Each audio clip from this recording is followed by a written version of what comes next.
Assalamualaikum warahmatullahi wabarakatuh. Sebelumnya izin memperkenalkan diri, nama saya Rajan Saladi dan rekan saya. Nama saya Rakana Zemahuda. Di sini kami akan menjelaskan sistem pengendali otomatis. Let's go. Check it out. Definisi sistem kendali otomatis merupakan suatu teknologi yang menghubungkan sistem mekanik, elektronika, dan listrik di dalam sistem informasi yang berfungsi sebagai alat kontrol atau pengendali. Produk elektronika yang menggunakan sistem kendali otomatis merupakan sebuah alat yang dapat bekerja sesuai dengan kehendak penggunanya. Contohnya pada penanak nasi yang dapat menukar sistem kerja manusia menjadi alat kerja otomatis yang praktis dan memudahkan pengguna.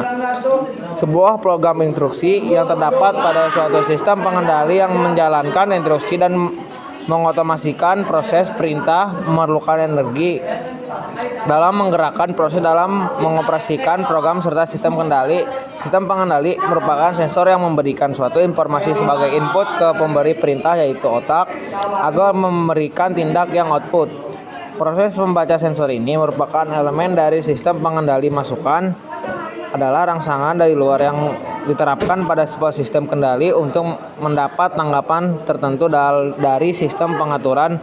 Masukan disebut juga respon keluaran yang diharapkan.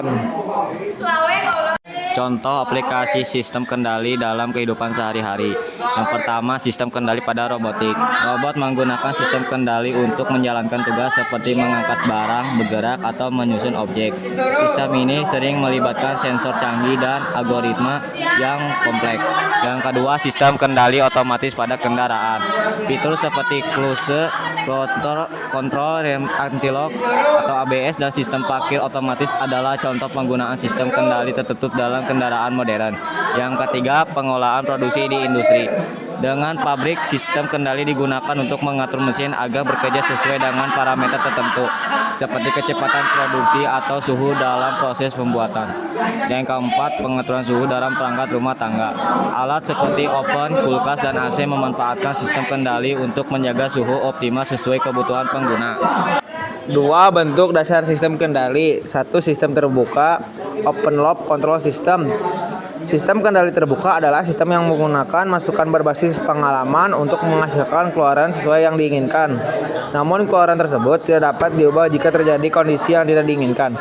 Sistem ini terdiri dari beberapa subsistem, yaitu elemen kendali, elemen pengoreksi, dan proses. Elemen kendali berfungsi sebagai masukan sistem yang menentukan tindakan yang akan dilakukan oleh sistem kendali. Elemen pengoreksi bertugas memberikan respon terhadap masukan dari elemen kendali dengan tujuan menyesuaikan atau mengubah nilai acuan pengendali. Sementara itu, proses adalah bagian dari sistem yang mengatur perubahan yang dapat dikendali. 2. Sistem kendali tertutup, closed loop control system. Sistem kendali tertutup adalah sistem yang menggunakan umpan balik berupa sinyal dari keluaran kemasukan untuk mengubah masukan tersebut. Sistem ini mampu mempertahankan keluaran dalam kondisi stabil meskipun ada beberapa perubahan kondisi yang terjadi. Sistem kendali tertutup terdiri dari beberapa subsistem, yaitu elemen pembanding, elemen kendali, dan elemen pengoreksi, proses, dan elemen pengukuran. Elemen pembanding berfungsi membandingkan nilai acuan peubah yang dikendali dengan nilai aktual yang tercapai, sehingga menghasilkan sinyal galat yang menunjukkan selisih antara keduanya. Elemen kendali menentukan langkah untuk mengatasi galet tersebut dengan menggunakan elemen gabungan dari elemen pengoreksi.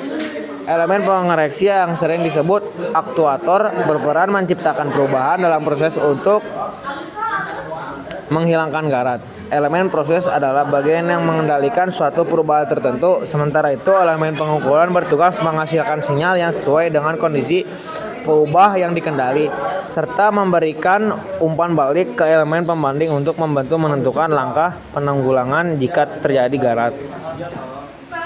Cara kerja sistem kontrol otomatis. Alur sinyal dari sensor ke controller.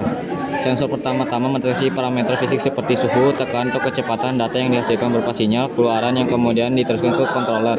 Controller menerima sinyal masukan tersebut dan memprosesnya menggunakan algoritma kendali. Hasilnya berupa perintah yang akan dikirim ke aktuator untuk melakukan penyesuaian pada proses. Pengolahan data dan respon sistem. Pengolahan data oleh controller melibatkan perbandingan nilai referensi dengan data dari sistem. Jika ada perbedaan, controller akan menghitung tindakan korektif yang diperlukan.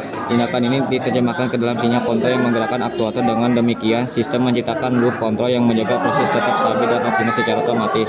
Feedback dan pengendalian proses. Feedback adalah kunci dalam sistem kontrol otomatis. Sistem menerima informasi hasil tindakan dari aktuator melalui sensor, kemudian menyesuaikan kembali perintah yang diberikan.